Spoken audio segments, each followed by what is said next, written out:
എത്ര കരിവാളിച്ചാലും നമ്മുടെ skin instant ആയിട്ട് ബ്രൈറ്റൻ ആവാനുള്ള ഒരു കൊളാജൻ ബൂസ്റ്റിംഗ് ഒരു റെമഡിയാണ് നമ്മൾ ഇന്ന് പറയാൻ പോകുന്നത്. അതിന് നമുക്ക് വേണ്ടത് ഈ വിയോൺ 400 ആണ് കേട്ടോ. ഇതിൻ്റെ ഒരൊറ്റ ക്യാപ്സ്യൂളും അതേപോലെ തന്നെ നമ്മളെ സീസണൽ ഫ്രൂട്ട് ആയിട്ടുള്ള ഓറഞ്ചുമാണ്. ഇതിൻ്റെ ഒരല്ലി മാത്രമേ ആവശ്യമുള്ളൂ കേട്ടോ. അപ്പോൾ ഞാൻ ഇത് ഒരല്ലി എടുത്തിട്ട് നന്നായിട്ട് അതിൻ്റെ നീര് സ്ക്യൂസ് ചെയ്തെടുത്തിട്ടുണ്ട്. അതിലേക്ക് നമ്മൾ ഒരു വൈറ്റമിൻ ഇ ക്യാപ്സ്യൂളിൻ്റെ ഒരു ക്യാപ്സ്യൂൾ നമ്മളൊന്ന് പൊട്ടിച്ച് അതിലേക്ക് ഇട്ട് കൊടുക്കുക. ഒരു പിന്നു കൊണ്ട് ഒരു ഓട്ടയാക്കിയാൽ മതി കേട്ടോ. അതും കൂടെ ആക്കി കൊടുത്തു കഴിഞ്ഞാൽ നന്നായിട്ട് മിക്സ് ചെയ്ത് കഴിഞ്ഞാൽ അടിപൊളിയായിട്ടുള്ള പാക്ക് റെഡിയാണ്. ഇത് ഇൻസ്റ്റൻ്റ് ആയിട്ട് നമ്മുടെ സ്കിന്നിലുള്ള കരിവാളിപ്പ് ഉണ്ടാവില്ലേ, നന്നായിട്ട് വെയിൽ കൊണ്ട് കറുത്തിട്ടുണ്ടായിരിക്കും, അത് ഇൻസ്റ്റൻ്റ് ആയിട്ട് മാറ്റും.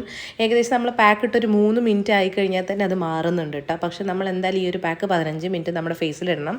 ഞാനിവിടെ കംപ്ലീറ്റ് ഫേസിലും നെക്കിലും അപ്ലൈ ചെയ്ത് കൊടുത്ത് ഒരു 5 മിനിറ്റ് കഴിഞ്ഞതിന് ശേഷം വീണ്ടും ഇത് ഒരു ലെയറും കൂടെ അടിച്ചു കൊടുക്കുന്നുണ്ട് കേട്ടോ. എന്നിട്ട് 15 മിനിറ്റ്, അങ്ങനെ ടോട്ടൽ നമ്മൾ 20 മിനിറ്റാണ് നമ്മൾ ഈ ഒരു പാക്ക് ഇടേണ്ടത്. ഇതെന്ന് പറഞ്ഞാൽ വൈറ്റമിൻ ഇയുടെയും വൈറ്റമിൻ സിയുടെയും കൂടെ കോമ്പിനേഷനിൽ വരുന്ന നല്ലൊരു റെമഡിയാണ് ഇത്. നമ്മൾ 25 എബോ ഏജ് ഉള്ളവർക്കാണെന്നുണ്ടെങ്കിൽ വീക്ക്ലി വൺസ് ഇടുകയാണെങ്കിൽ ഫേസ് നന്നായിട്ട് ടൈറ്റൻ ആവും ചെയ്യും. ആ ഒരു വലിച്ചിലും റിങ്കിൾസും കാര്യങ്ങളൊക്കെ ഒന്ന് മാറി കിട്ടും ചെയ്യും. നമ്മുടെ പാക്ക് ഇടാൻ ഏറ്റവും ആപ്റ്റ് ആയിട്ടുള്ള ടൈം എന്ന് പറഞ്ഞാൽ ഈവനിങ് ആണ്. ഇത് കണ്ടില്ല, ആ ഇൻസ്റ്റൻ്റ് ആയിട്ട് നമുക്ക് ആ റിസൾട്ട് കാണാൻ വേണ്ടി പറ്റും. നന്നായിട്ട് ഗ്ലോ ആയിട്ടുണ്ടായിരിക്കും.